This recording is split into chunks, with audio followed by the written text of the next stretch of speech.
Assalamualaikum warahmatullahi wabarakatuh.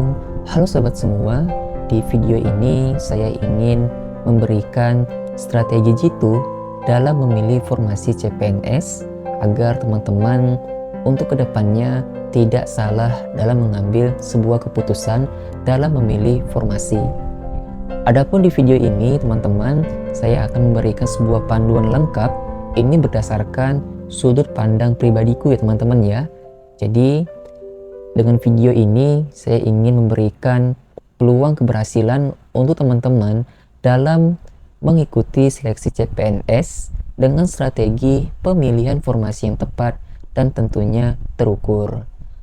Namun sebelumnya teman-teman, mohon dukungannya juga nih dari teman-teman semua untuk menekan tombol like, subscribe, dan share apabila video ini bermanfaat untuk teman-teman semua. Dan semoga dengan video yang saya buat ini, Allah mengkaruniakan kepada kita semua keberkahan waktu dan ilmu yang bermanfaat. Baik teman-teman, sebelum saya menjelaskan lebih jauh terkait dengan tabel dalam memilih formasi ini, ada beberapa poin penting yang ingin saya sampaikan terlebih dahulu nih untuk teman-teman semua. Nah, di sini teman-teman, ada beberapa strategi ataupun langkah yang bisa teman-teman jadikan sebuah patokan atau sebuah panduan nih terkait strategi dalam memilih formasi yang tentunya berdasarkan dengan data dan kualifikasi yang saya kumpulkan selama mengikuti tes seleksi CPNS di tahun 2024 teman-teman. Jadi ini strategi dari sudut pandangku teman-teman ya.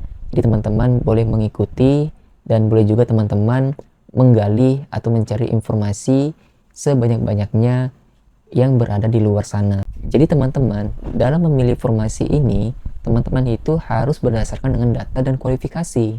Dengan pendekatan berbasis data dan analisis mendalam, tentu saja itu membuat teman-teman terbantu nih dalam mengambil sebuah keputusan yang tepat dan keputusan cerdas untuk meningkatkan probabilitas keberhasilan teman-teman dalam mengikuti seleksi calon pegawai negeri sipil nantinya. Jadi pada intinya teman-teman, galilah informasi sebanyak-banyaknya terkait dengan instansi dan formasi apa saja yang dibuka. Mungkin aku di sini tidak menjelaskan terlalu banyak ya teman-temannya di slide ini. Mungkin nanti saya lebih fokus ke bagian tabel terkait strategi saya dalam memilih formasi pada saat itu teman-teman. Baik teman-teman, jadi yang menjadi pertimbangan saya pada saat memilih formasi CPNS itu adalah coba deh teman-teman itu pastikan dulu nih teman-teman itu mau memilih instansi pusat atau instansi daerah atau Pemda. Lalu muncul nih pertanyaan, Bang, apa sih yang membedakan antara instansi pusat dan instansi daerah itu? Nah, mungkin aku lebih menjelaskan alasannya teman-teman ya. Nah, jadi apabila teman-teman lebih menitik beratkan bekerja sesuai dengan provinsi atau kota atau kabupaten di tempat teman-teman tinggal, maka saranku teman-teman sebaiknya pilihlah instansi daerah atau Pemda.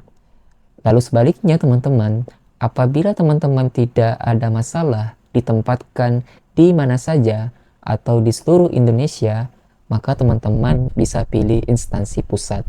Mungkin inilah yang menjadi salah satu alasanku yang menjadi pertimbangan pertama dalam mengambil atau memilih formasi CPNS. Tapi ini kembali lagi ke putusan teman-teman semua. Apakah teman-teman mau memilih instansi pusat atau instansi daerah atau Pemda. Mungkin itulah salah satu alasannya yang bisa teman-teman jadikan pertimbangkan nantinya. Lalu yang kedua teman-teman, yang menjadi pertimbangan saya setelah memilih instansi pusat atau instansi daerah, maka tentu saja teman-teman harus menyesuaikan nih. Nah, di sini pada saat itu saya adalah lulusan sarjana teman-teman.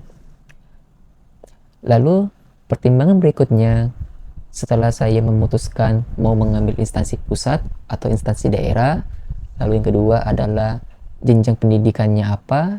Lalu berikutnya di sini teman-teman boleh nih mau memilih atau ingin mengikuti seleksi CPNS itu di instansi apa teman-teman. Nah, pada saat itu instansi yang saya pilih dari sekian data ataupun informasi terkait dengan instansi yang saya kumpulkan itu, maka pilihan pertama saya adalah Sekjen atau Sekretariat Jenderal Komisi Pemilihan Umum. Nanti aku akan menjelaskan lebih jauh nih kenapa KPU ini merupakan pilihan yang pertama dari sekian instansi dari data yang saya kumpulkan teman-teman. Lalu setelah instansi, maka di sini tentu saja teman-teman dapat memilih jabatan atau posisi apa nih yang teman-teman bisa lamar dari jenjang pendidikan teman-teman. Nah, pada saat itu karena saya lulusan sarjana jurusan Sistem Informasi, maka jabatan yang dilamar pada saat itu adalah saya memilih penata kelola sistem dan teknologi informasi. Lalu kemudian teman-teman juga harus bisa mempertimbangkan nih unit tempat kerjanya itu di mana nantinya. Apakah dia di provinsi, apakah dia di kota, atau di kabupaten. Nah, untuk Komisi Pemilihan Umum ini teman-teman, penting untuk teman-teman ketahui bahwasannya KPU ini merupakan salah satu instansi pusat, tetapi teman-teman nilai plusnya adalah dia unit kerjanya itu per zona teman-teman ya. Misalkan nih, nah di zona Kalimantan Barat ini teman-teman, KPU itu tersebar atau memiliki beberapa satker atau satuan kerja di beberapa kabupaten atau kota teman-teman. Nah, di zona Kalimantan Barat ini KPU itu jumlahnya ada 14 satker teman-teman. Nah, jadi inilah nilai tambah dari instansi pusat tapi penempatannya di daerah teman-teman. Nah, jadi selain KPU ada beberapa instansi ataupun kementerian lembaga yang dia itu instansi pusat, akan tetapi penempatannya bisa di daerah teman-teman. Apa sajakah itu? Salah satunya ada Kementerian Agraria dan Tata Ruang atau yang dikenal dengan Badan Pertahanan Nasional atau BPN. Terus ada Kementerian Agama, terus selain itu ada Badan Pusat Statistik, dan sisanya itu teman-teman bisa gali lebih jauh teman-teman ya. Nah, jadi seperti itu teman-teman. Nah, lalu yang menjadi pertimbangan berikutnya, nah ini yang penting nih teman-teman, terkait dengan salary atau penghasilan atau gaji yang teman-teman terima nantinya. Nah, di sini untuk KPU itu teman-teman itu rentang atau range gaji yang diterima itu sebesar 5,5 sampai 7 juta. Dan ini memang real teman-teman. Jadi angka ini diperoleh dari teman-teman bisa mengecek langsung di website SSCASN. Nah, disitu sudah lengkap bahwa teman-teman bisa mengecek secara langsung nih berapa sih penghasilan atau rentang gaji yang teman-teman terima nantinya ketika teman-teman lulus di instansi teman-teman yang teman-teman pilih. Nah, di sini kalau untuk BPN itu rentang gajinya 2 sampai 5,5 juta. Ini ada Kemenak, ini dan lain-lain teman-teman ya. Jadi ini berdasarkan data yang saya dapatkan di website SSCASN di tahun 2024 ya teman-teman ya. Nah, setelah mengetahui range ataupun rentang gaji penghasilan yang diterima, maka pada saat itu yang saya lakukan adalah setelah penempatan sudah ketahui, maka berikutnya adalah terkait dengan rangkaian seleksinya teman-teman. Nah, pastikan dari setiap instansi yang teman-teman pilih itu pastikan teman-teman harus tahu nih terkait rangkaian tes seleksinya. Nah, jadi pada saat itu misalkan nih untuk KPU itu dia ada SKD, SKB ya. Ini maksudnya teman-teman harus melewati beberapa tahapan tes mulai dari administrasi, terus ada SKD, dan yang terakhir itu ada SKB. Nah, pastikan untuk SKB itu teman-teman harus tahu nih apakah dia hanya CAT atau ada tambahannya yaitu non CAT. maka teman-teman harus pandai-pandai mencari informasi atau mengeksplor informasi di instansi yang teman-teman pilih nantinya. Nah, pada saat saya mengikuti tes, bahwa untuk KPU itu rangkaian tes seleksi SKB-nya itu full teman-teman berdasarkan CAT, tidak ada non CAT. Nah, salah satu contoh di sini yang dapat saya berikan bahwa misalkan untuk Kementerian Agama nih, untuk jabatan analisis sumber daya manusia aparatur ahli pertama.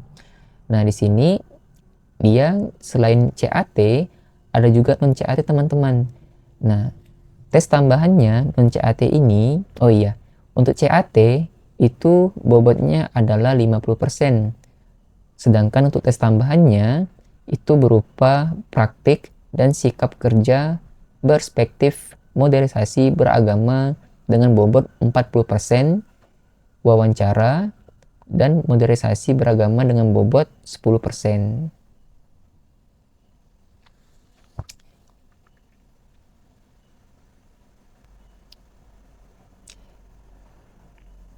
Berikutnya, nah di sini penting juga nih teman-teman bahwa yang bisa menjadi pertimbangan teman-teman dalam memilih formasi itu, teman-teman juga harus tahu nih terkait dengan uraian tugas pekerjaannya apa.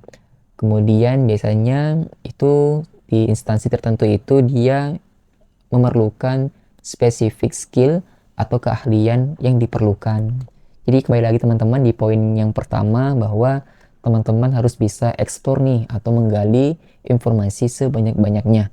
Jadi di sini di video ini aku hanya memberikan gambaran dalam bentuk tabel spreadsheet yang paling tidak nih bisa membantu teman-teman dalam memilih formasi agar teman-teman tidak salah langkah atau tidak salah dalam mengambil sebuah keputusan. Nah, berikutnya teman-teman adalah teman-teman harus mengetahui riwayat atau rekam jejak hasil skor SKD di beberapa tahun sebelumnya. Nah, di sini aku hanya lebih concern atau lebih fokus kepada pilihan yang pertama, 2, 3, dan 4. Nah, untuk tabel-tabel yang masih, untuk baris-baris yang masih kosong ini, itu tidak semua website yang saya kunjungi itu mereka menyediakan atau masih melampirkan dokumen-dokumen terkait dengan hasil SKD yang lolos di tahun-tahun sebelumnya teman-teman.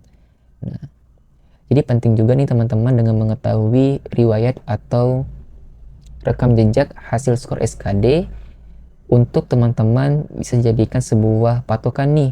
Jadi teman-teman bisa perbanyak dengan latihan tryout. Jadi dengan latihan tryout itulah teman-teman bisa mengukur kemampuan teman-teman dalam menentukan ranks atau kemampuan teman-teman nih. Apakah saya ini layak nggak untuk memilih instansi ini dengan skor TO yang telah saya kerjakan. Nah, sedangkan di sini teman-teman ini hanya tambahan saja bahwa ini di tahun 2024 teman-teman ya. Jadi ini merupakan skor nilai SKD yang lolos passing grade di tahun 2024 di masa saya mengikuti rangkaian tes. Jadi untuk KPU itu teman-teman, ini untuk zona Kalbar aja teman-teman ya. Jadi di zona Kalbar itu paling terendah yang lolos passing grade itu 327. Nah, lalu kemudian yang paling tinggi ini adalah 469. Nah, mungkin di sini ini merupakan progres ataupun hasil skor dari sekian tryout yang saya kerjakan. Jadi dengan semakin teman-teman giat berlatih, giat mengerjakan soal tryout, teman-teman juga bisa mengetahui nih kemampuan teman-teman itu apakah layak atau tidaknya teman-teman dalam mengambil sebuah instansi yang teman-teman pilih. Nah, dari menurutku teman-teman ya, jadi dengan dari sekian saya banyak mengikuti tryout, dengan hasil skor yang saya raih ini, itu memantapkan hati saya untuk memilih instansi ini teman-teman ya. Jadi dengan skor tryout ini juga membantu teman-teman untuk memberikan sebuah patokan nih, apakah teman-teman itu tepat atau tidak dalam mengambil atau memilih formasi yang pertama ini. Nah, pada saat itu jumlah kebutuhan. Ini jumlah kebutuhan yang dibuka pada saat saya mengikuti rangkaian tes di tahun 2024. Di jabatan yang saya lamar itu hanya 54 orang nih teman-teman. Tetapi yang terverifikasi, yang artinya yang berhak untuk lanjut ke rangkaian tes seleksi kemampuan dasar setelah melewati tahapan administrasi, maka dari 101 orang ini harus mengikuti seleksi untuk menempati dari 54 jumlah kebutuhan ini teman-teman. Nah, jadi pada saat itu yang menjadi pertimbangan betul bahwa yang menjadi pilihan pertama saya itu adalah Sekjen Komisi Pemilihan Umum di zona Kalimantan Barat teman-teman. Lalu yang kedua adalah BPN nih. Nah, pada saat itu saya memantapkan hati nih teman-teman. Saya pertimbangkan lagi betul-betul apakah saya mengambil pilihan yang pertama atau yang kedua nih teman-teman. Nah, yang menjadi pertimbangan saat itu adalah kalau di Sekjen Komisi Pemilihan Umum dengan jabatan yang saya pilih, itu saya hanya bersaing dengan satu rumpun teman-teman. Sedangkan untuk Kementerian Agraria dan Tata Ruang atau BPN ini, untuk jabatan yang ingin kita lamar, itu saingannya luar biasa teman-teman. Jadi hampir semua jenjang pendidikan itu bisa mengikuti atau menempati terkait dengan jabatan yang ingin dilamar. Jadi saranku teman-teman ya, tapi ini kembali lagi sih ke teman-teman semua. Kalau saya sih pada saat itu lebih baik saya bersaing dengan satu rumpun saya. Pada saat itu saya lebih memilih ingin bersaing dengan satu rumpun saya teman-teman, daripada saya harus bersaing dengan jabatan yang bisa diisi dengan berbagai macam jenjang ataupun lulus pendidikan teman-teman. Dan yang terakhir teman-teman, di sini hanya sebagai tambahan bahwa di sini aku ada melampirkan link pengumuman dan link website yang dapat teman-teman kunjungi nantinya. Baik teman-teman, mungkin itu saja yang dapat saya sampaikan nih teman-teman. Untuk table spreadsheet ini akan aku lampirkan di deskripsi video yang nanti teman-teman bisa unduh di sana. Baik teman-teman, mungkin sebelum saya menutup video ini, mungkin ada beberapa informasi lagi nih teman-teman terkait dalam memilih formasi CPNS, yaitu, nah ini teman-teman, yaitu terkait dengan kesalahan umum dalam memilih formasi CPNS. Mungkin untuk mempersingkat waktu, mungkin nggak aku baca semuanya, mungkin teman-teman bisa screenshot ataupun foto nih teman-teman ya. Jadi inilah beberapa kesalahan umum dalam memilih formasi CPNS. Baik teman-teman, mungkin itu saja yang dapat saya sampaikan, dan sebagai penutup video ini ada sebuah ungkapan atau hikmah yang dapat saya berikan untuk teman-teman semua, bahwa teman-teman jangan terburu-buru dalam memilih formasi CPNS. Lalu kemudian teman-teman harus berpikir dahulu sebelum teman-teman berkemauan atau merencanakan. Jadi pada intinya di balik ungkapan hikmah yang saya berikan ini, bahwa teman-teman pentingnya persiapan dan berpikir matang sebelum mengambil keputusan untuk menghindari penyesalan di masa depan karena tindakan atau kelalaian teman-teman semua. Mungkin itu saja yang dapat saya sampaikan teman-teman. Semoga videonya bermanfaat.